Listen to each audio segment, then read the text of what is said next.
All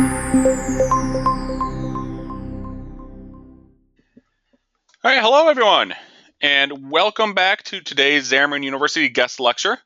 I'm Rob Gibbons, and I'm very excited to welcome Laurent. Laurent hails from Switzerland and is a Microsoft Regional Director and Microsoft MVP, a Xamarin MVP, and even better, the author of the ever-popular MVVM Light framework. So we have a couple classes here in Xamarin University where we talk about MVVM Light, and we show how we can do it with Xamarin.Forms. We don't always want to write all that code, though. MVVM Light is going to make this much easier for us, and Laurent will take us through that and let us know the right way to do this. As always, if you have questions, please use the GoToWebinar control panel. Ask questions there. We'll try to answer those during the presentation.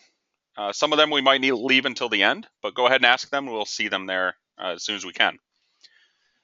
So with that, I'd like everyone to welcome Laurent, and let's go learn about MVVM Light. All right, so I think you should be able to hear me now, right? Yes, we can. Wonderful. Hey, everybody. I'm very happy to be here at this guest lecture. I did follow the course of the university, and I thought the concept was great, especially the opportunity to interact with the presenter. And so I'm a little bit new at that, so I'm going to do my best to answer the questions as they come. And if I miss one, I hope that Rob will help me with that. So I was actually invited to talk about MVVM Light and Xamarin, obviously, and there is a great deal to say, and so I'm going to try to show you as much as I can in the time that I have. That said, there is also a whole lot of material online, and I will try to point you to that either during the presentation or after the presentation. First, a few words about my firm, because honestly, they are so generous with me that I really want to mention them as I can, and they give me really a lot of freedom to work on a lot of stuff. And so IdentityMine is a firm based in Seattle, Washington. We are working on a number of platforms, you know, Microsoft, but also more and more cross-platform. And for cross-platform, our platform of choice is definitely Xamarin. We like that it gives you the possibility to create a native UI. So we work a lot with classic Xamarin, classic Xamarin.iOS and Android. We do a little bit of forms as well, though I have to say, like I said, our platform of choice is definitely the classic one for the fidelity that it gives us. About myself, I don't want to repeat what Rob said. You can read that.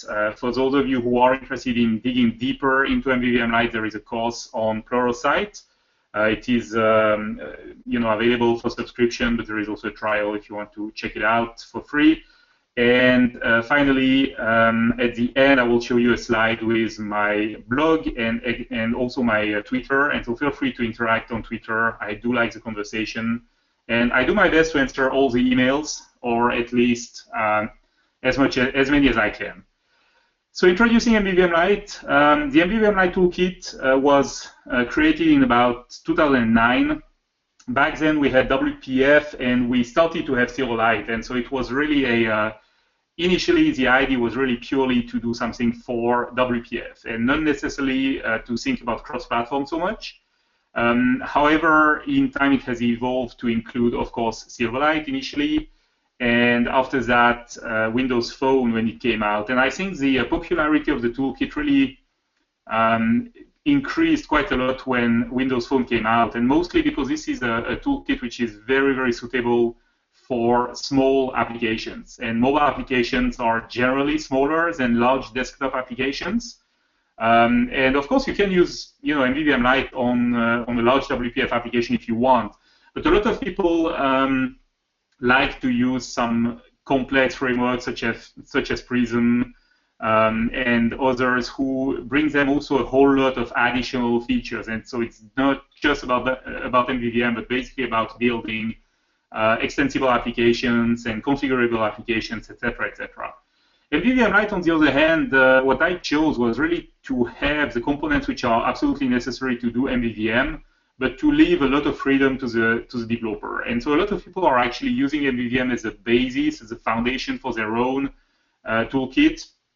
And there are quite a lot of very popular applications out there which are following this path. So I tried to keep it as simple as possible, as down to earth as possible. I'm a very pragmatic programmer, and I hope that it transpires into the toolkit. After Windows Phone came out, we had also Windows Store, and then I ported the toolkit to Xamarin. And I was really happy to see that all the principles, well, first of all, I was really happy to see that all the components just worked. So it was really, the porting was extremely easy, mostly because, MVVM Light was already a portable class library anyway, most of the components at least. And so that pretty much just worked. But after that, I took the time to think about, does it even make sense?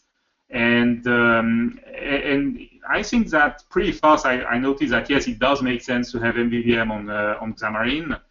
And so in this presentation, I'm not going to explain what MVVM is. I hope that everybody is familiar. Now, if you're not totally familiar with it, or if you really need clarification, feel free to ask a question, and I'll do my best to answer it.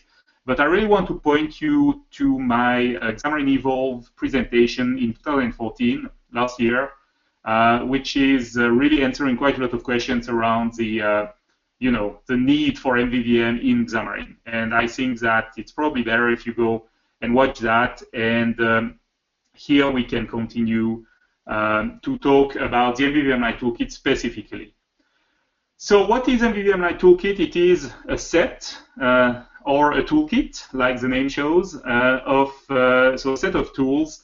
There are some libraries. The libraries are components that you can just add into your application, and those libraries are available on NuGet. NuGet is a package manager available in Visual Studio and also in Xamarin Studio. And so probably a good way to get your libraries, if you are already a little bit confident about about what's going on with the MVVM Light toolkit, is probably to just create a new application and then to add the components using NuGet. So that's a good way to start. And actually, it's probably the most popular way, I think, based on the numbers, the download numbers that I see. But there is more to that. And in fact, if you install the Visual Studio extension, I'll show you that in a moment, you also have additional tools available, and notably some templates. The templates are very, very popular for people who like to get started with not just the components, but also some scaffolding. And the scaffolding is providing you with a full-blown MVVM application. I just redid the templates in Android and iOS and also in Windows 10. I'll show you that in a moment. And then you have not just some scaffolding, but also some very, very short samples about the components of MVVM Light and how to use them in an Android, iOS, or of course Windows 10 applications if you want. So basically, it's just a question of doing file new project. Now, in addition to the templates, you also have some code snippets, and I personally love the code snippets because they just make my work so much easier. When I type, I have sometimes to type some long strings of code, and it's annoying, and it's also error prone. So when you do that, you may enter a typo, you may mistype the name, or you may not quite remember exactly everything which is needed to declare a relay command, for example, these kind of things. So the snippets definitely help you, and personally, I have a lot of better things to think about than the exact syntax of an observable property, for example. So I like to leave that to the tools, and this is exactly what the code snippets do. Now, in addition to all that, I try to provide as much guidance as I can, and I already mentioned the Pluralsight course. This is a full-blown video course which starts really from scratch and explains everything about MVVM. But I also have quite a lot of MSDN magazine articles. So if you go to MSDN magazine and type Laurent Bugnion, you'll type my name basically. You'll just find quite a lot of articles on all the components of MVVM Light, and there are also some articles which are dedicated to Xamarin. So I have some good content there. Obviously, my blog, and again, I'll show you the address at the end of the presentation. But if you go to MVVMLight.net, there is a documentation page, and I'll list everything there. And also the repository, it's at Codeplex. You might wonder why not GitHub. Basically, this is where it all started, and Codeplex has been treating me very well, and I don't really see a need for change right now. It doesn't mean that it will never change, but so far I'm fairly happy, and also I'm a big Mercurial user, and so GitHub doesn't provide Mercurial, obviously, and so that's been a big problem for me, I would say. So moving on, I was counting the downloads. I was really happy to see that I actually passed 1 million. So yay! It's pretty cool. It's been a wild ride, especially since I introduced Xamarin. The numbers of downloads have been really increasing quite a lot. And right now you can use MVVM Light on all XAML platforms, on Xamarin.Forms as well, which you might argue is also a XAML platform, and also on Xamarin.iOS, Xamarin.Android. Okay, so in terms of the libraries, what do we have? Well, we do have pretty much every piece needed for a, for an MVVM application, but many of those pieces also make sense in a non-MVVM application. And in fact, I keep hearing people who use some components in, in ASP.NET applications, for example. Relay command is definitely something which you like to have in a view model. So you basically expose a functionality. The messenger is an event bus. So basically what you do is that you can send messages between two components of the application, two objects, without those objects having to know each other. I like the messenger very much. For example, when I have lists, it's nice when you have an item of the list which needs to ask the container to do something, and then you can send a message, for example. This is also weak reference, meaning that those messages do not cause memory leaks. So it's a very powerful component, maybe a little bit too powerful, and I try to steer people away from the messenger a little bit, because it can really, if you misuse it, you can code yourself into a bad corner. But in some specific situations, it is very useful, and we'll see some examples for all those components a little bit later. Inversion of control. So, of course, inversion of control and dependency injection is a very powerful and very, I would say, very modern programming technique. And you need an IOC container. You don't really need it. You can do dependency injection without having an IOC container, but an IOC container just makes things so much easier. And simple IOC is a very simple one. It is quite powerful. It allows you to do your whole dependency injection quite easily. It does work on all platforms, including Xamarin, as well as Xamarin.Forms. It is very simple. It is also not as powerful as some more complex IOC containers, such as Structure Map or Unity, for example. But you can already do quite a lot with that. And so I like to say that simple IOC is a little bit the gateway drug to IOC containers, in the sense that people get started with it, discover that, oh, it's pretty cool, and then sometimes they move on to harder stuff. And get addicted, which I hope is not a bad thing in that case. Moving on, of course, there is the cornerstone of all MVVM frameworks, which is the iNotify property change implementations.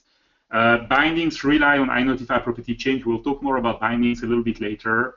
And so I have two implementations in MVVM Light. I have observable object, which is a lightweight implementation, which is a little bit better maybe for your model object. So if you have, a JSON object which is loaded and then deserialized into a C# object, very often I like to have those C# object implement observable object, or rather inherit from observable object. And like this, I have all the observable properties. ViewModel base is a little bit more complex, and in fact, it is inheriting from observable object. It does have additional properties which are specifically for the view, and especially it does have the design mode property, which on Windows platforms, on XAML platforms, will return true if the application is open into the Visual Designer. Now on Android and iOS, there is unfortunately, no such thing as a dynamic visual designer. The visual designer on those platforms is what I would call a static visual designer. It doesn't run your code, and so design mode is a little bit more difficult. But you can force the application to run in design mode or to run in test mode, if you want to call it that. And that helps you to work. And again, we'll see a quick example a little bit later. Now, for multi-threading, I have a very small object which not many people know about, but it is really, really useful. It's a dispatcher helper. And we'll understand with a sample what it is for. It's really about bringing back your instructions on the main thread, and something which we all want. It avoids crashing your application, and that's really a goal. You don't want your application to crash when you come back from an asynchronous call. And nowadays, with we have more and more asynchronous calls on Windows, but also on Android and on iOS. And so it is really important to have this component to allow you to switch thread into the ViewModel. And finally, in XAML, there is a command binding behavior. I won't go too deep into the detail here. It's called event to command. We'll talk a little bit about command setting in Android and iOS, and you'll see that in Android and iOS, you actually don't need event to command. Now, for Android and iOS specifically, I also have one rather large addition, which is a binding framework. And here, the idea was in XAML you have binding out of the box. On Xamarin.Forms you do have bindings out of the box as well, but in Android and iOS you don't. And so think a little bit of it as Angular.js, which is basically adding a binding framework to HTML, which doesn't have binding out of the box. Well, the MVVM Light binding framework is a little bit that. It is binding in code, so you do have to declare your bindings in code. I'll show you examples later. But that really gives you the same type of workflow than we have in XAML, where we define our properties on the ViewModel, our commands on the ViewModel, and then in a later phase you can go in the view and then start doing your binding. It's quite powerful. It's also honestly quite tricky to implement. But what I have right now is already quite satisfying from a developer point of view, I think, and really helps you to have this nice decoupled workflow. And of course, in addition to the binding framework, there is also a commanding framework. We'll talk about that in a second. And also two adapter, respectively controllers, which are really useful. This is an observable adapter and observable controller. And what those two are doing is basically if you have an observable collection, which is a collection which is observable, like the name says. Basically, this observation will raise events when it is modified, when the content is modified. So if you add an item, if you remove an item, you will have those events. And of course, if you want to use that in Android and iOS, you have to build the adapter yourself or the list controller yourself. And this is a lot of repetitive code. It's very boring to code. And so observable adapter, observable controller gives you that for free. And you will see that there is an extension method to obtain that from an observable collection or from any list. And of course, those are new for the Xamarin port. So those are new in the version 5 of MVVM Light.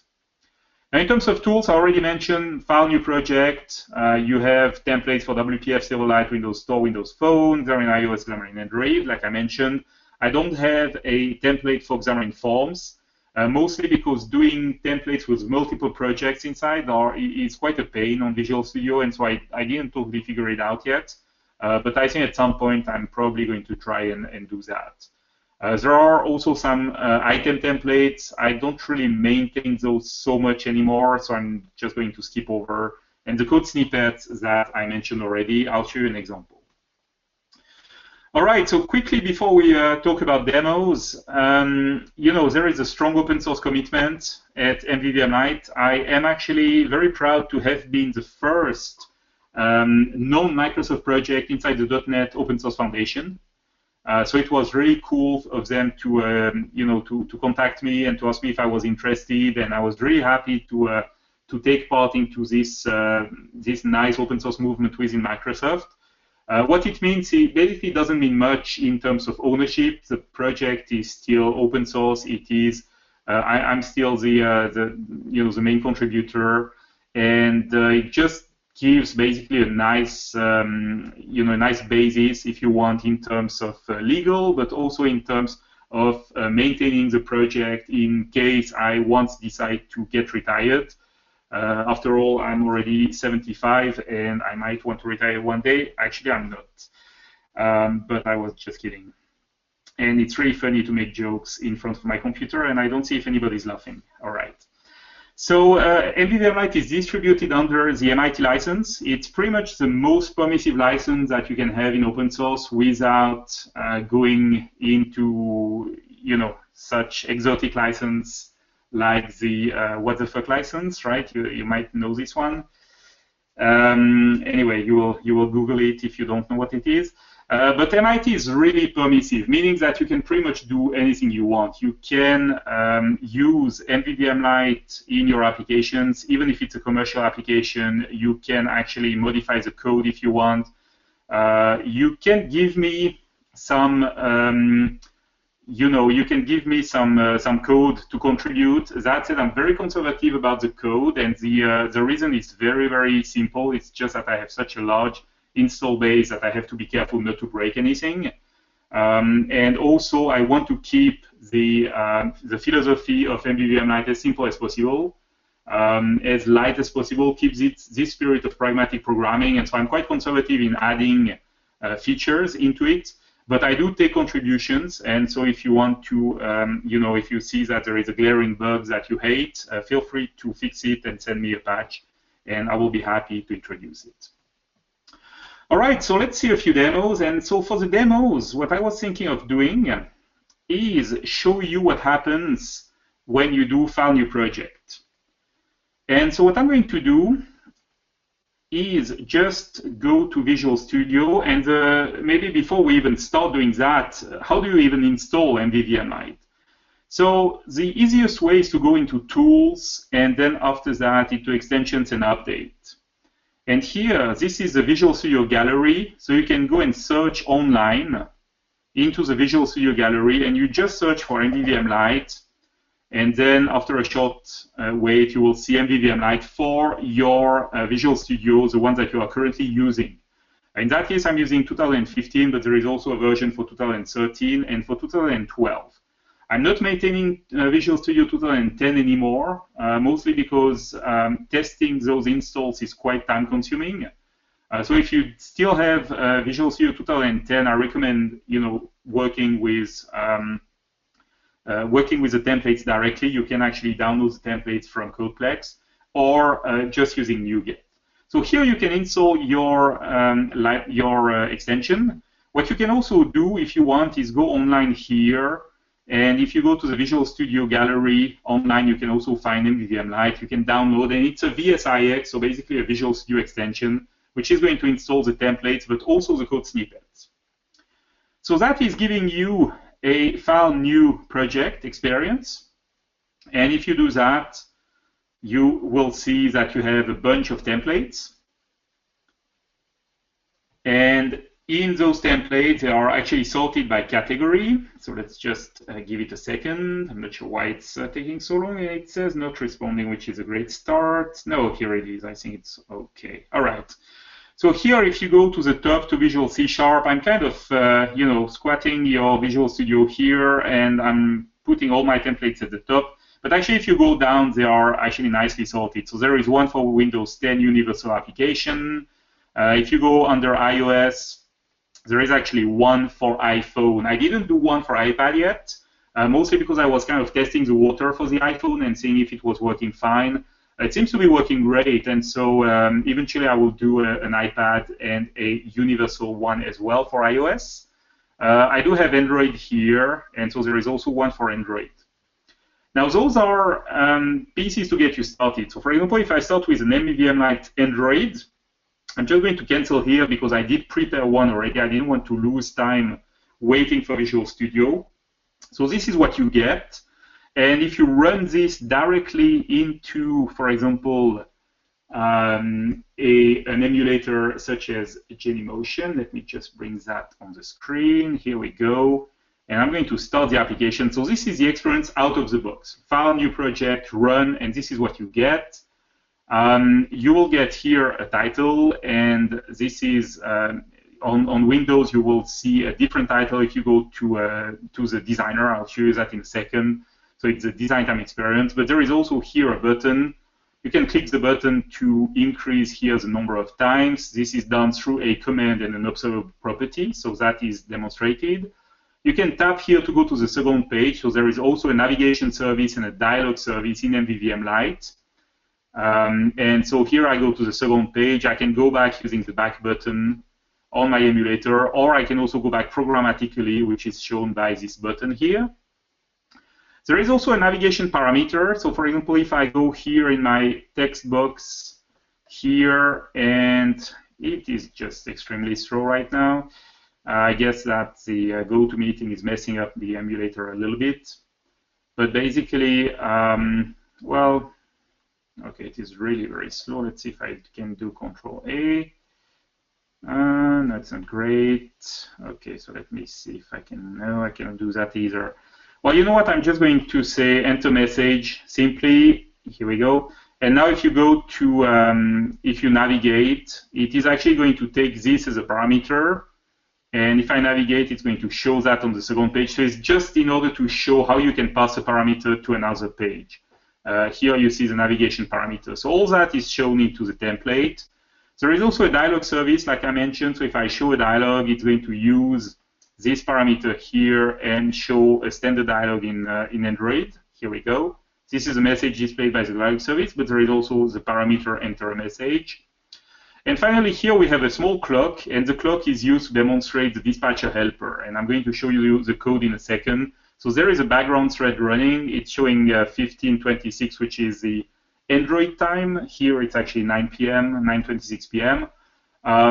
But here, basically, this is used to dispatch those multi-threaded events back to the UI thread. And finally, there is also a small implementation of the messenger. I'll show you that in a second, but basically from the main activity, you can send a message to the app, to the main activity. So it is a communication between two objects. And here you see success from main activity, which is kind of giving you a hint about where to look in the code if you want to understand how it's working. So in terms of the project structure, it is a classic structure. Here we have some design time. And what is a design time? Well, let me show you first how the data service works. So data service is the model. This is where you get your data. It is defined by an interface. Let me zoom a little bit. This interface defines one method in that case, get data. And you might wonder why I'm using a callback and not async await. I saw your question. I'm going to answer it in a second, okay, Abhilash. So if you wonder why I'm using a callback here, it's partly historical, but also in order to have the same code on every platform. And some platforms don't support async and await. But of course, you could do the same with a task here. So here I have the definition. And then after that, I have the implementation. I have a runtime implementation here, which is going to return the string welcome to MVVM Light. This is a string that you saw earlier. And there is also a design time implementation. And so this design time implementation with the design suffix here is going to be used in Blend. So if you are on Windows XAML, that will be scaffolded, that will be used automatically. I'll show you code for that in a second. If you are not, you might have to change the ViewModel locator just a little bit to actually use the design time code. Design time code is very useful to test specific scenarios, such as what happens when this username is very long. I want the text to wrap. What happens when I don't have just 10 users, but 1,000 users? Do I need to add paging to my project? And also to run the application faster, so that you can run the application on an emulator, for example, or a device, and measure your pixels and see if everything's going well compared to the COM. So that is quite useful. So having this ability to switch between design time and runtime is quite powerful. I'm just going to answer the questions. So first question, what about Xamarin Studio? So in Xamarin Studio, I don't have templates there. The reason is quite simple. They are not using really the same template mechanism. And so I talked to James Montemagno back then and asked him, so, how does it work? Can I add templates? And he said, well, actually, it's possible. It is just a little bit complex, and right now I didn't have time to do it. So what I would recommend, if you are, if you love Xamarin Studio and you are on the Mac, I would recommend creating a new application and using NuGet to add MVVM Light to your project. If you are on Windows, you can also use the Visual Studio Community Edition, which is a free version of Visual Studio Pro. So it's quite a powerful edition, which is available for free. And then you can create your project there and then open it in Xamarin Studio if you prefer. Now, if you want to add MVVM Light to an existing project, so if you don't want to start from the templates, what you should do is go into NuGet. And so you do manage NuGet packages here. And of course, in that case, it is already installed. But if I go and search here for MVVM or MVVM Light, as you prefer, MVVM Light is going to show quite high. In fact, I think that it is one of the packages on NuGet which has the most downloads, so I'm quite happy about that. Now, there are two versions of MVVM Light. There is one version which is what I call the full version, and there is also a version which I call the libs, or the libraries-only version. Libraries only is really purely the DLLs and nothing else. Now, if you use the MVVM Light version, there is also a little bit of scaffolding, though I have to say on Android and iOS, this scaffolding is not totally finished yet. It's a little bit complex, but basically it's going to add a ViewModel locator and the main ViewModel to your application as well. So again, if you are very experienced, I would recommend using MVVM Light libs. If you are not, if you are a little bit experienced, I would say MVVM Light NuGet package is a good choice. If you are rather a beginner, I would rather use the File New Project experience in Visual Studio and create an already configured application. All right, so if I continue my exploration here, I have my data service. I explained that. Very important component in MVVM Light, in an MVVM Light application, is a ViewModel locator. Now, this is an object which is used to create and manage the lifetime of big view models. Not necessarily, your item view models, etc., but really some big ones, like the main view models, the one which is really getting started when the application also starts. Settings view model is quite often into the ViewModel locator as well, because you start your application, you immediately want to have settings available, restore them from a file, and be able to use them in your application. These kind of things. Inside the ViewModel, the ViewModel locator here, we define a few things. There is a key for the navigation. I like to do that here because it's a fairly standard object. All this code is totally shared between your frameworks, and so everything you do here is going to be reused in your frameworks. And so since the navigation is very specific to iOS and to Android, like you probably know, you don't navigate the same way in Android than in iOS. You have to abstract that in a certain manner. So here we use a key, which is a string, to define which pages we have. So in that case, I have just one page, which is called second page. And the key can be really anything. It just has to be unique. We expose the ViewModel here, and you see that I'm using the service locator to get the instance of the ViewModel. So everything is handled through an IOC container, and I'll show you how it is initialized. You can decide to use design time data if you want. So if you set this Boolean to true, your application is going to run using this using this design data service and not the other production data service that I have here. So this is quite convenient if you want to test your application using a test mode or a design mode as you want to use it. And then we have the constructor of the ViewModel locator. First of all, I'm going to set up here my IOC container. This is simple IOC.default is really the instance that you want to use to register your items. And then I'm going to check two things. Am I in design mode? So that is useful when you're on Windows and you are opening your application in your XAML application in Blend. Okay. So if you have a Windows XAML application, such as Windows 10 Universal Application or Windows Phone Application, WPF, etc., is in design mode static will be set to true when you are in Blend. Now, if you are not using Blend because you are doing Android and iOS, which is kind of the point of the presentation today, you can use here, the designer is not going to show you design time data because, again, it's a static designer. But what you can do here is set this property to true and then run your application. And then you're going to use here the design data service, which is defined here. So again, using the IOC container is quite convenient, right? You have a definition for your service, and then you have two implementations, a runtime implementation and a design time or test implementation, and then you can switch using this Boolean here. Of course, it's just a proposed implementation, right? You can feel free to modify it.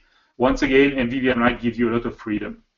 And then after that, we are going to register the main ViewModel. Because we have registered the data service and the main ViewModel, the IOC container, if I jump into the main ViewModel now, the IOC container is going to handle the injection, dependency injection, and this is done here into the constructor. You see that I have two dependencies. I have iData service, and I have iNavigation service. And so using that, you can really abstract the platform. For example, the navigation service, like I mentioned, the implementation is totally different on Android than on iOS. But basically, the main ViewModel doesn't need to know that. And it can use, once I save the navigation service here, I can actually use it to do a navigation. For example, there is a navigation going on in navigate command here. And what you see is that I'm doing here navigation service dot navigate to. I'm giving the second page key as the destination, and then I'm passing the parameter. And this code is shared, so you're going to have exactly the same code in iOS and in Android. But of course, the implementation of navigation service is different. So here I am using, back to the ViewModel locator, I am using the MVVM Light implementation of navigation service, and I also have a dialog service. Those are fairly simple implementations, but it's also something that you can inspire yourself of if you want to do your own implementation somewhere. Objects are registered in the IOC container. So if you just do a simple registration and then after that you just do get instance here, it's going to be a singleton. Okay. Now you can also do get instance with a parameter, and this parameter is going to be a key.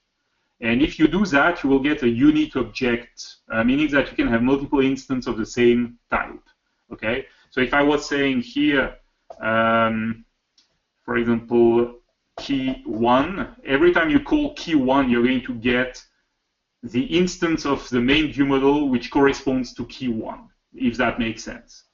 If you don't, if you use a default instance, what I call the default instance, without any parameter, then you're going to get a singleton version of the main ViewModel. So you have the two possibilities to do that. Okay, so the ViewModel locator, and then after that we have the ViewModel, and of course this is the meat of the application. This is where everything happens. You see that this is a ViewModel base, okay? And then here in this implementation we have a few features. Let me review some of them. So first of all, we have a clock here, and as you see, this is a standard observable property, meaning that I'm using here the set method. Now there are multiple ways to define an observable property, a property which raises the iNotify property change, the property change event. So something which basically satisfies the iNotify property change interface implementation. Set is very convenient because it is very easy. You just pass a reference to the field and the value. And what it is going to do, it is going to actually raise a property change event for the name clock. You know, or you might know that property change works with strings. And so here I'm basically getting the name of the property directly from the property that it contains. Now, if you don't want to do that, you can also do something else. You can say, I want to raise for clock 2, for example, if that property would exist. So you don't have to, you can actually change here. And you see that this is implemented as an anonymous lambda. So basically, it's quite convenient because you're not using magic strings here. You can use lambdas directly. Now, if you prefer to use strings, you can also do that. I wouldn't necessarily recommend it, but of course, it is also supported. Okay, we have a few things here. We have an increment command. This is a relay command. Relay command is the MVVM Light implementation of the iCommand interface. Quite nice if you want to do some, if you want to expose some functionality in your ViewModels but you don't want to have to implement iCommand every time. So relay command is quite convenient. You create here a new relay command. You pass it one delegate, which is the execute method. And so in that case, this relay command doesn't have a parameter. It doesn't have a type. And so there is no parameter passed to it, but you can execute some code. In that case, I'm going to increase the welcome title. I'm going to show clicked n times, and this is what you saw when I demoed the application. You can also have relay commands of Boolean, for example, or of string, why not? And in that case, that would be the command parameter, and of course, you have to update that everywhere. Now, if you want to create a relay command easily, like I said, there are some code snippets, and so if you type MVVM into your Visual Studio, you see those code snippets appearing. Now, if you type R, it's going to be for a relay command, so it's going to filter to the relay commands, and then you can say, hey, I want a relay command with a can execute delegate, and the can execute delegate is going to be evaluated, and your buttons or your controls are going to be enabled and disabled accordingly. You can also have the generic version of the relay command, and this would be the one with a parameter. For example, if I expand that using the tab key, you see that in that case it's a string, but it could be also a relay command of item, and in that case that would work. If you have a list, for example, you can have a command, sorry for the slowness of my Visual Studio here. So let's say a relay command of data item, for example, and now if I tap tab again, it's going to replace everywhere necessary. Then you can say this is the name of the field, like for example, select item command, again tab, select item command, again tab, and now you can say the name of the parameter is item. And so once you're done, you can go back, press enter, and type your code. So again, the snippets are quite convenient. They are making it easy to define some code, which is a little bit complex, such as, for example, creating a new relay command or defining a new observable property. Okay, navigate command, I mentioned it already. So using the navigation service to navigate. By the way, when you navigate, let me show you the second page. So here, in that case, it's Android. It is a second activity. Here I am getting the navigation parameter. So you saw before that I was passing some object here to the page. And then there is also a possibility to go back using navigation.goback. So you just get the navigation service from the IOC container here. And then after that, you can call go back on it, which is going to handle the the journal, the navigation journal. Now, if you do use the back button, it's also going to work just fine, and so you're not going to lose pages or to lose track of your pages. So you can either use the back button or the go back method programmatically. Okay, ShowDialog. I'm not going to go too deep here into the detail because it's quite simple, but basically I am getting the instant find dialog service from the IOC container, and then after that I'm using it to show a message. Show message has everything you might want. It has a message and a title. You can also define the text of the buttons, and there is also a callback which is going to be called after the dialog is closed. So here it is a simple dialog with just one OK button, and so the callback doesn't have any parameter. If you are using two buttons, OK, cancel, for example, here you will get a Boolean which is giving you the result of the dialog. So again, this is abstracted. It's working the same on every platform. Of course, the implementation is different on every platform. Now, something which is quite nice is that you can also define a can execute for your commands. Okay, so here, for example, I have the command. You see, this is a second delegate, right? So I have one delegate here, which is showing the message. And then I have a second delegate here, which is actually evaluating if the method can be executed, if the command can be executed. And this is going to be disabling the command if the text is null or empty. And so if you run that into your application here, and if you remove the content here, I'm hoping that it doesn't take too long, you see the show dialog button is disabled now. So this is done by the MVVM Light commanding framework, and I'm going to show you that in a second, how you do that in your activity in order to do the binding. This is convenient because now the user cannot do anything, but if I start typing hello, then suddenly the button is enabled. So it's a nice feature. Okay, now let's talk about the clock a little bit. So like I said, the clock is going to run on the background thread. Here I'm using task.run to do that. Very easy, but of course there are multiple ways to do that. I'm going to run here an asynchronous method. And what I'm going to do, I'm going to sleep for 1 second, and then I want to update the clock property. Clock property is a string, but it is also, if I just jump to that property, you see it is also raising the property change event. It is using this set method of MVVM Light. Now, if I try to do that without dispatching, my application is going to crash. Because I have a binding, I'm going to modify, to use this string property to modify the UI.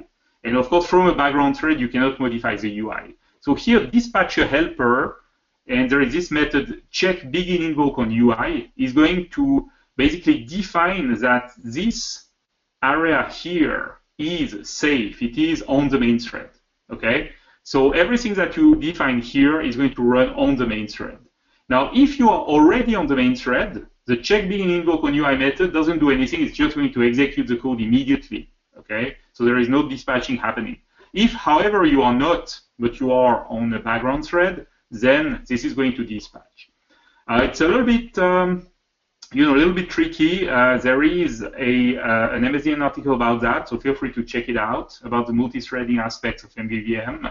If you want more detail, of course, if you use MVVM, if you use the dispatcher helper, you need to also initialize it. And here I initialize it in this up object, which is a static class that I added. This is also where the ViewModel locator is defined in my Android application. So here, like I said, this is all shared code.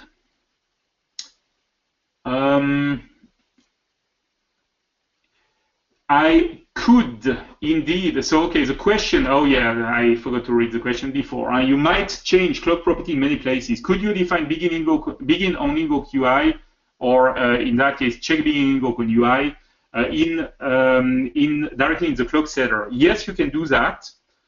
So that would be fine. However, it's not typically how I do things, because I like to have my observable property as simple as possible, and I like to do the dispatching from the place where I know that I'm on the background thread. So in that case, I know that I am on the background thread here in this code, in the start clock method.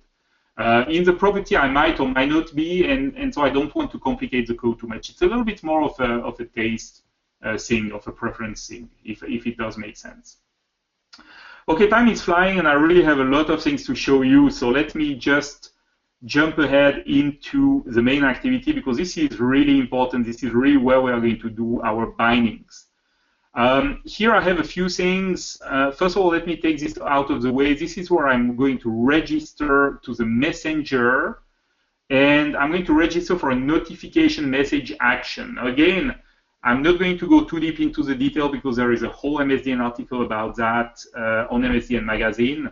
But what you need to know here is that the messenger is handling instances of a type. And so I'm going to send an instance of a type. And here, this object is registering to receive any instance of the type. In that case, the type is notification message action of string. So every time that there is a notification message action of string sent through the messenger, this method here, handle notification message, is going to receive it. And in that case, you see that I'm doing this message.execute. I'm sending a response back. It might not be a super great example here, but it is basically showing how it's working. There is also the place where the messenger is used to send the message. So this is here where we receive the message. Let's take a look where we send the message. Visual Studio again is quite slow. So here we go. I'm sending the message here from the activity. I'm receiving in the activity. I am sending here the message from the ViewModel. And so here I have a send message command. And here I'm going to use again messenger.default. Okay, you can have multiple instances of messenger. and I'm going to use send, and I'm sending here this new notification message action of string. So again, I don't want to go too deep into the detail because I really want to talk about binding. But what you can do here is use, if you have any instance of any object, even just a Boolean or a string or anything, you can send that through your application, and the messenger, the sender and the receiver don't need to know each other. You just register, and then if there is a recipient, it's going to get it. If there is no recipient, then the message is just sent in the void and it's just getting ignored. Of course, this is all optimized. I'm not sending messages if there are no recipients.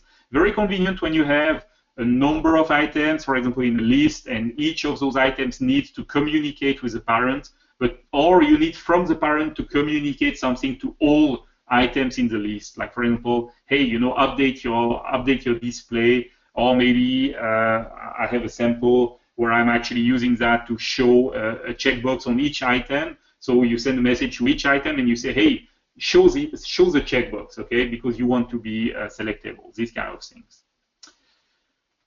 Okay, now to show the bindings. So here we have an example of bindings. There is an example of command. I want to show you, I prepared another small solution to show you that. But before we move on, I really want to show you the template on iOS. So here we have, I am actually using remote desktop to go into my Mac. And so this is a simulator on the Mac.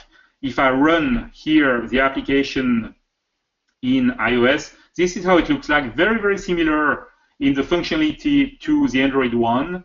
I can click to do that. I can show a dialog. Again, this is the same thing. I can go to the second page. You see that you can do the back programmatically. There is also the threading. There is also the messenger. So it's working exactly the same. And for those of you who are interested, there is also here the same thing on Windows 10. And so here I'm running actually on a physical device.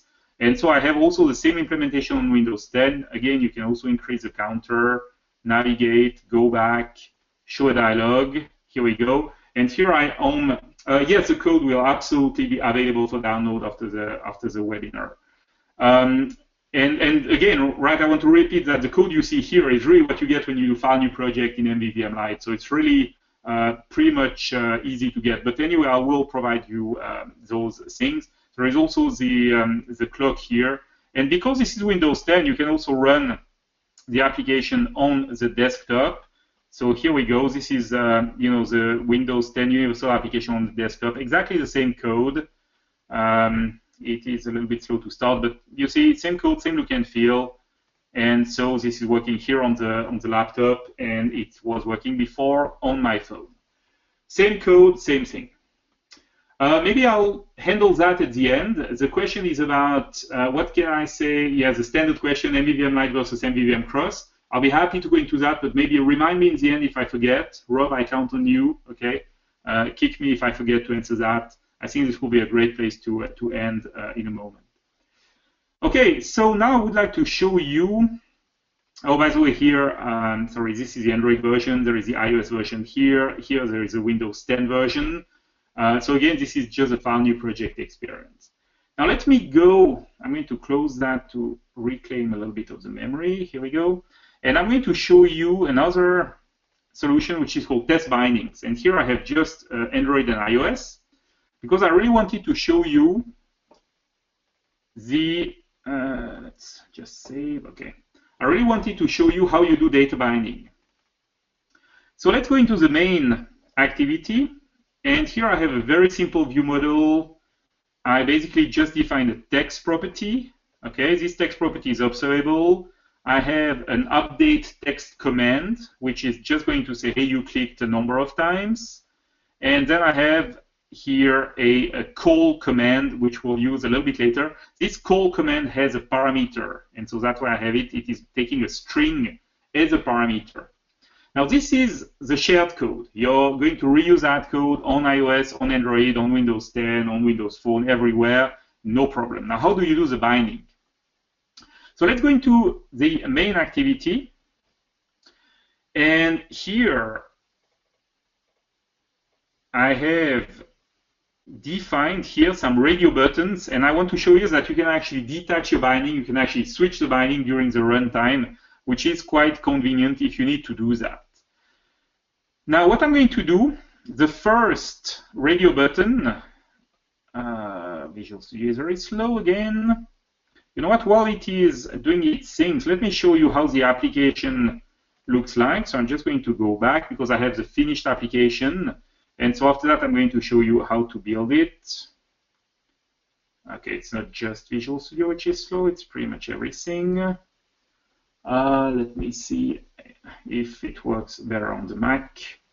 So here, oops, I'm just going to go back home and I'm going to start the other application.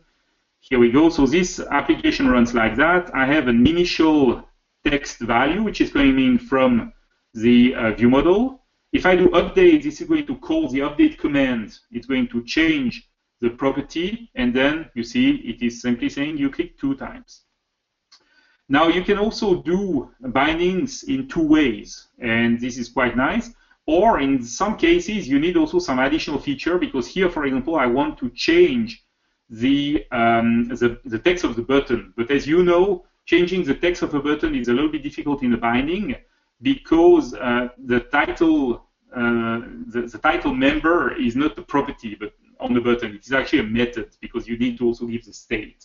So here that works anyway. If I go here, you see the button is showing the same text here, and if I click, you see that the binding is working as well. So I'll show you there is a little bit of magic here. Actually, it's not magic, it's pretty simple and self-explanatory. I'll show you the code. If you go on Android, I also have an example of 2-way binding. So here you see I have this text box here, and if I type hello, you see that it is updating the text view here at the same time than I type here in the edit text. So I have 2-way binding as well. Now let's go here on Android. And the first binding I want to create is the first case. It's just a very simple binding, 1-way binding between my text property on the ViewModel and my text property on the text view. So what I'm going to do is define here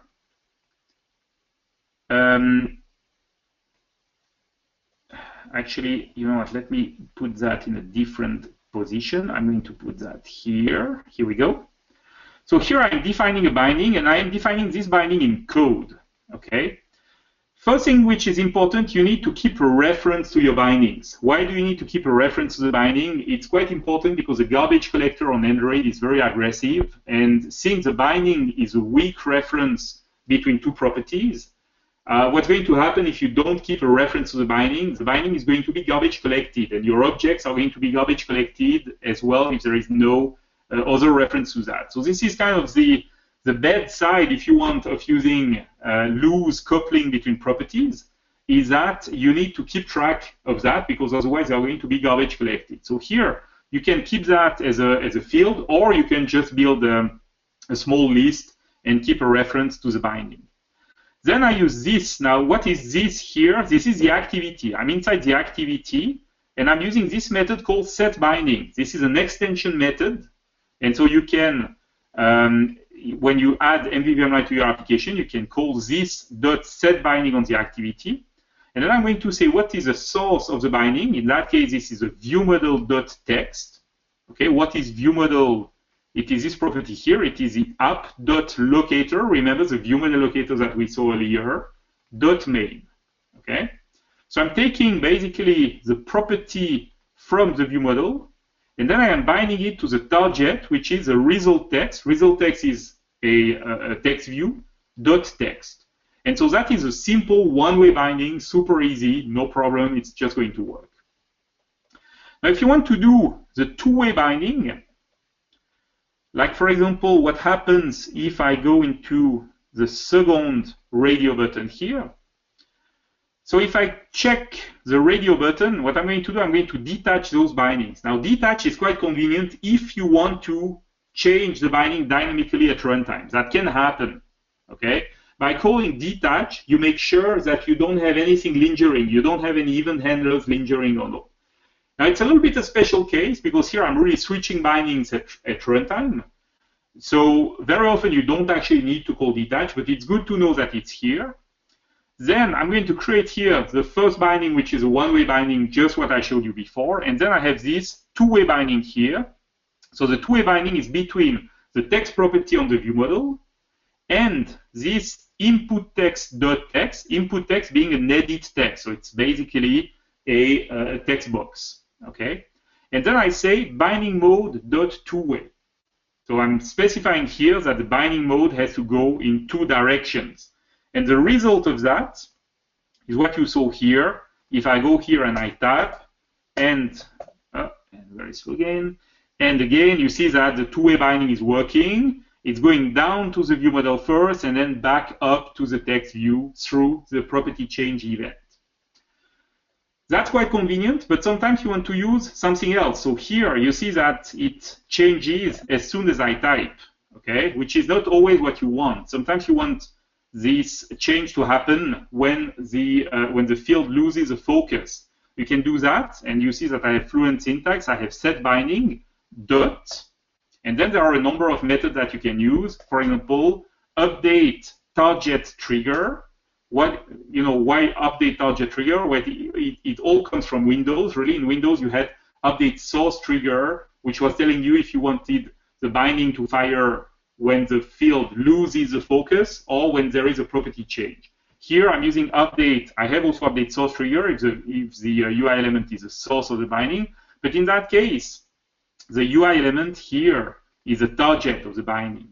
And so you have to use update target trigger. And then you can say, when does it have to fire? For example, there is a mode, and one of the mode is update trigger mode dot. The default is property change, but there is also loss focus. So if I do that with loss focus, what is going to happen is that the binding is going to be updated only when the user taps outside of the text box. It's something which can be quite useful, because if you have things which happen a lot of event firing, that can slow down your application. Sometimes it's not what you want. Now you can also do that with a custom event. Like for example, you could have, and I prepared some code to do that so that I'm sure that I don't mess things up. So here you can also say, for example, you can say, I want the long click event to trigger the binding. I want the binding to be updated only when the user has a long click on the text. And you see that I'm passing here the type of the event args. Now, if I do run that on my, sorry, I need to set that as a start project. If I do run that here on Android, basically what's going to happen, I can show you that. Rob, just asking, how much time do I have? Is that like, okay if I go a little bit long? Yeah, there's no hard time limit, so.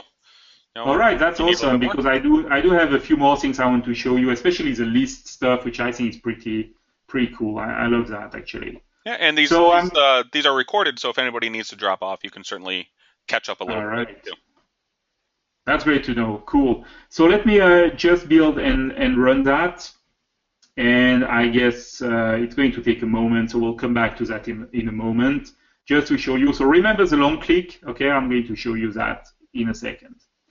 Now, another thing which is interesting to have is, of course, command binding. And you saw before that I have a command on the ViewModel, and this command is going to update the text, okay? And you want to bind, oh, I think I have, yeah, okay, so here I cannot show you immediately because I still have some code which is not defined. It's okay, we'll see that in a moment. So this command on the ViewModel, let's go a step back. We go to the main ViewModel, and then I have my update text command, which is going to update the text property. Now inside my application, I have a button. This is this update button here, and I have defined it here. I have defined it using find view by ID, so I am getting the button. Making it available into my main activity. I like to split my activities in two. I have the ugly find view by ID code in this partial activity, and then I have the nice binding code into this other partial activity, okay? You don't have to do that, but it's kind of nice. And so what I can do here is call this code. I am going to call here update message button dot set command. Now, of course, for those of you who know Android well, you know that there is no such thing as set command in Android. This is, again, an extension method from MVVM Light. And so what I'm going to do here is bind this vm.update text command to the click event of the update message button. And I told you before that you don't really need event to command in Android. The reason is that, for example, I could do here focus change, for example, and say I want to fire the command every time that the focus change event fires on the button. Okay. Now, if you do that, you need also to provide the type of the event args. Again, you know, check the samples to see how it works. But basically here, very simply, I say, hey, when I have a click event, I want the update text command to be executed. And not only that, but I also have another command here, which is using a parameter, and this is a call command. Okay. And what call command does, if we check here the emulator, you see the command button is disabled, and if I type here hello, you see as soon as I type something, it's going to enable the button. And if I click on call command, it's going to set the text just like before. Here we go, and the text here is set. So this disabling, enabling, yes, Yuri, you have a great question. Why is the command, why is basically this, this text here, let me show you that. Why is this text here, why is the event name a text and not an enum? Well, the reason is quite simple, in fact. It is that I allow here people to type anything they want. So you have to know what you need to type. The easiest way is to go here and say update message button dot, and then after that you have basically IntelliSense helping you, right? So you know that the name of the event in that case is click. However, having strings is really dangerous, and I totally agree with you. Now, I think that in a very close future version, in a soon-to-come version, I will also define for a button that the default event is click, because it makes sense, and I will also define some of the most common events as enum, so that you can have some IntelliSense helping you. Now, of course, the ability to define the event name as a string is still important. So I'm still going to keep that, because sometimes there are some people who use exotic events that you cannot even imagine. But I want to simplify that a little bit. And for the binding here, you can use a lambda expression to define which property. And yes, exactly, it's going to be an override, absolutely. Here, for the event name, unfortunately, there is no way to define that using a lambda expression. Believe me, I tried, but it didn't work. And so I use the string. Again, right, this is stuff which is going to be improved in future versions. All right, so if I continue my explanation, right, if I go back to main view model, I have this call command. This call command is actually going to take a parameter. And again, this is shared code. So this is why you define the behavior of your application, of your screens. And here I say, I want to, when the command is invoked, here you have the lambda expression. When the command is invoked, I want the property text to be set to the parameter message.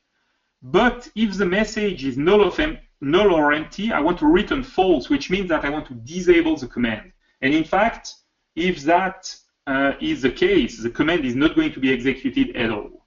Okay? So that's quite nice. But how do you use that in your activity? Now, if we were doing that in XAML, we would do something like, I'm just going to type whatever here just to illustrate that. We'll do something like command equals, and then we would have this, and then we would have something like that, binding my command, okay, and then we would have a command parameter, and we would say command parameter equals. So that is kind of XAML code, right? I'm typing it. This is not going to build at all. But here I would have, again, a binding to my parameter, for example, or my for example, binding to input text.text, something like that. And so that's how we would do things in Xamarin. Now I tried to reproduce this syntax quite closely, but of course in code. And so what you will have to do in code is something like that. You will have to, where am I going to put that here? You will have to create a binding for the comment parameter. And why do you want to do that? Why do you do a binding? Because this is all, this is all going to be observable, meaning that every time that comment parameter.text, that this text box, that the text property of the text box changes, every time the user is typing something, this comment binding is going to be updated and the command is going to be updated as well. So that's a dynamic way to update your UI, but the logic to update the UI is shared. It is in the ViewModel down there. So again, if you think of XAML, this is a binding for the comment parameter, and then this is a binding for the command. So I'm going to say, here I have this call command method, command, right? The name is a little bit silly here, which is going to be executed on click event, but which is going to use this binding to evaluate if it can be executed yes or no. And the result of that is what you see here, that here the text box is filled, and so I can execute the command. But if I go here and type until it is empty, then the binding fires and this call command cannot be executed anymore. Now, of course, for buttons, it's very convenient, but you can also use this mechanism for other controls if you want. So I hope that this shows you a little bit how the commanding and the binding frameworks are working. Now, of course, all of that works on iOS as well. It is an absolutely similar syntax, and in fact, we have here the example. Now, I told you that you can also bind and say, hey, I want something to happen when the binding fires, like, for example, setting the title of a button. So let's take a look at how it is done. So here is the main view controller. I'm going to have something very similar to before. I'm going to have an update message button. And here I'm going to say when the update message button, sorry, I'm at the wrong location. Just going back one step. Here we go. So of course I need to do that in view.didLoad, okay? So here I know that I have update message button.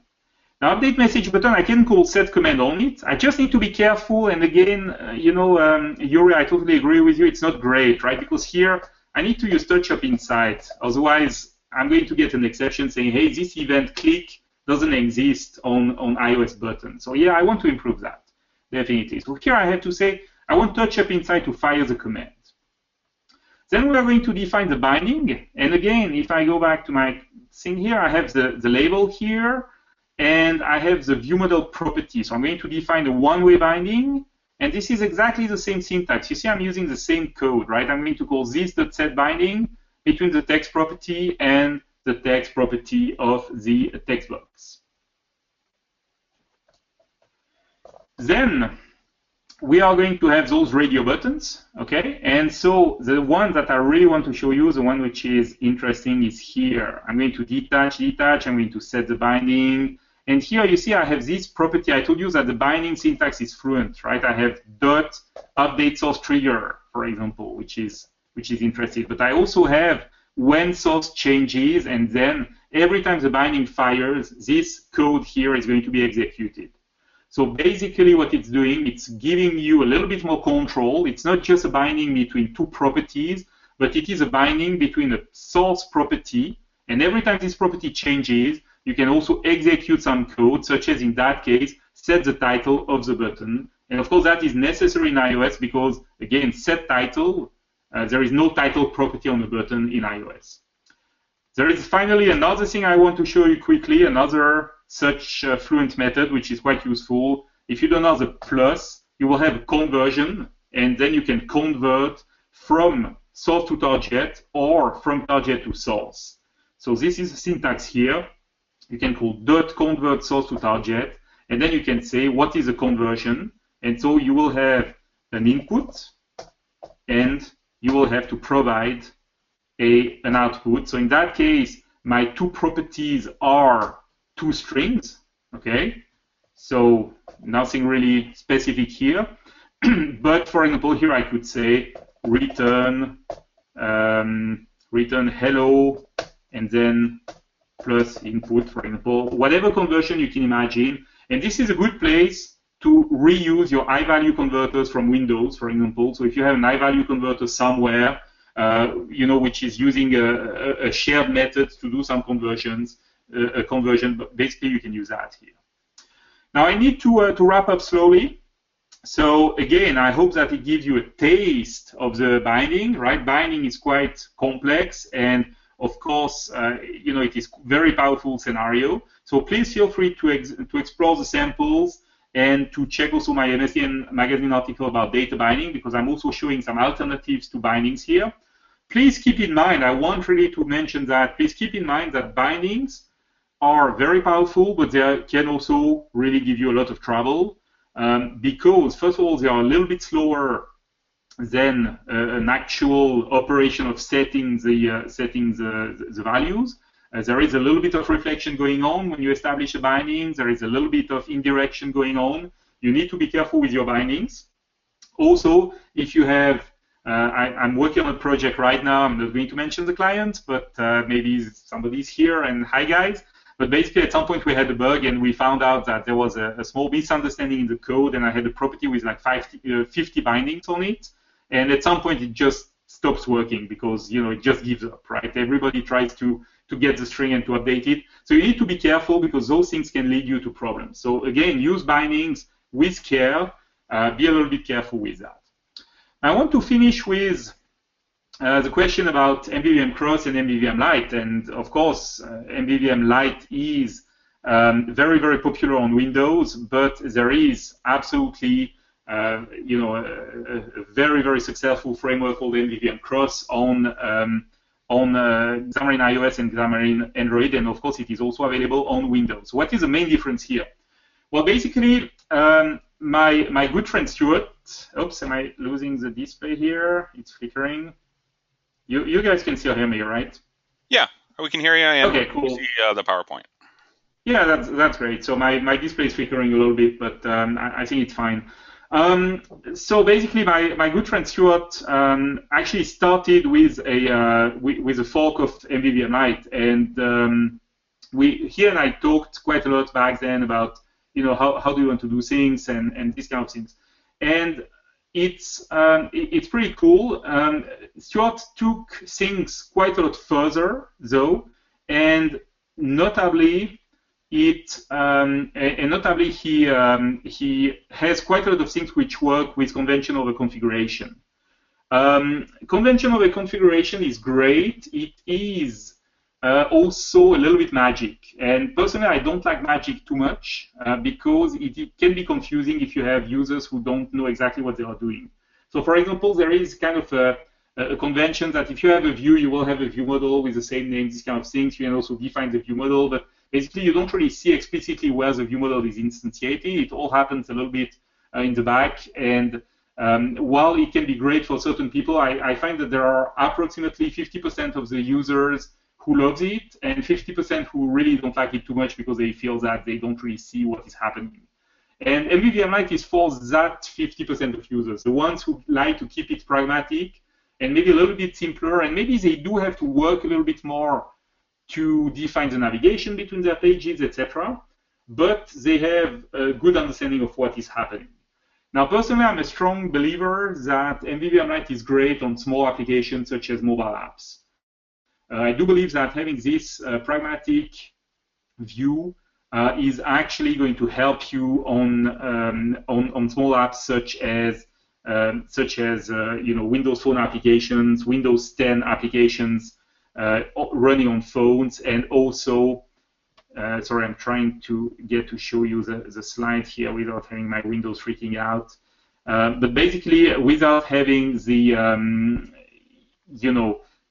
without having too much magic in your application. And while I think that MVVM Cross, really the main difference is that the learning curve is quite a lot steeper. And so if you start from scratch and you start with MVVM Light, within a very short time, you can really get started and start using the power of MVVM in your application without too many trouble. MVVM Cross, if you come from Windows, you might remember, Caliburn Micro. And before Caliburn Micro, there was Caliburn, which was kind of the macro, the big version of Caliburn Micro, which is a small version. It's about the same thing, about the same relationship. MVVM Light is great with quite a lot of people on Windows because they like the pragmatic approach and the small and light approach.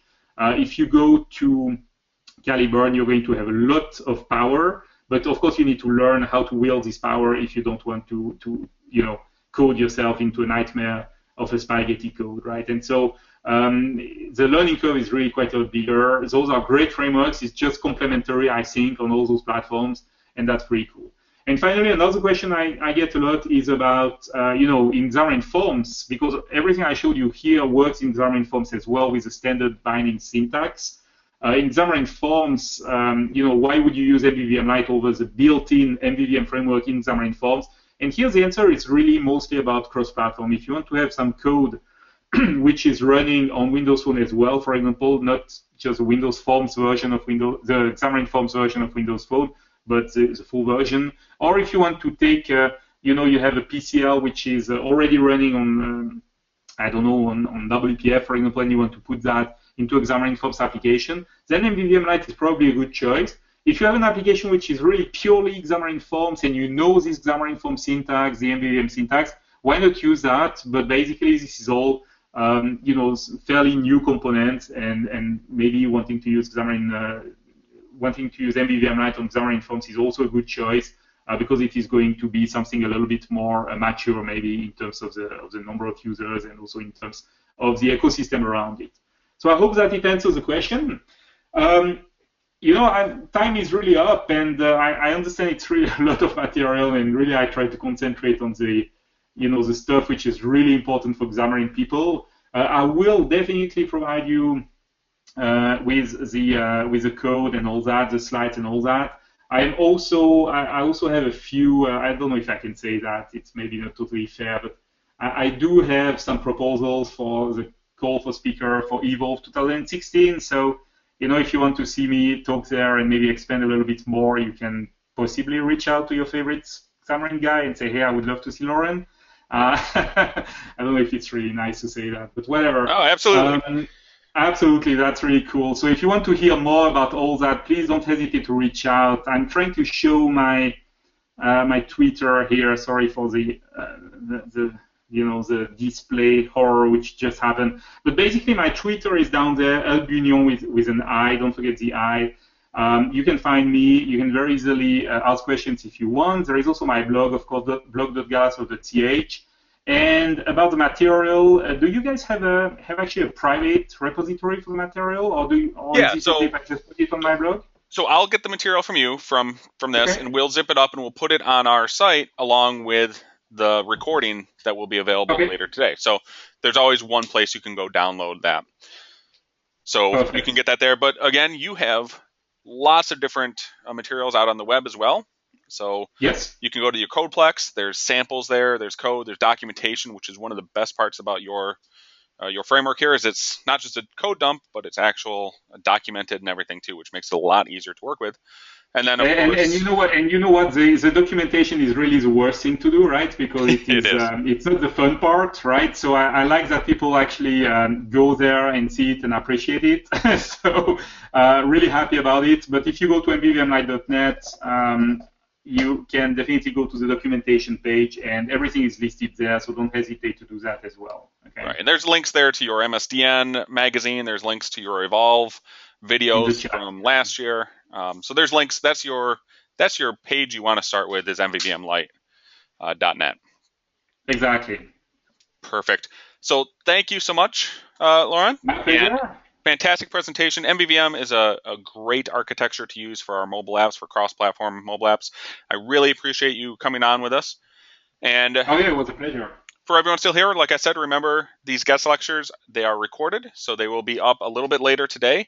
They're exclusive to Xamarin University students, so thank you for your attendance. Thank you, everyone, for showing up. Keep a lookout. We'll have that up a little bit later today. And our next guest lecture for everyone, we have 4 of them scheduled right now. Our next one is going to be Michael Stonis, who some of you might have had in class last week as our instructor. And he's going to be talking about analytics and adding them to our mobile apps. So things like Google Analytics, Xamarin Insights, and things like that. And that is Wednesday, November 4th. It's 2 p.m. Eastern Time. So adjust your time zones accordingly. Hope to see everyone back then.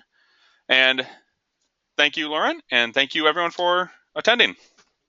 We'll see you later. Thank you so much, everyone, and hope to see some of you at the MVP Summit and the rest at the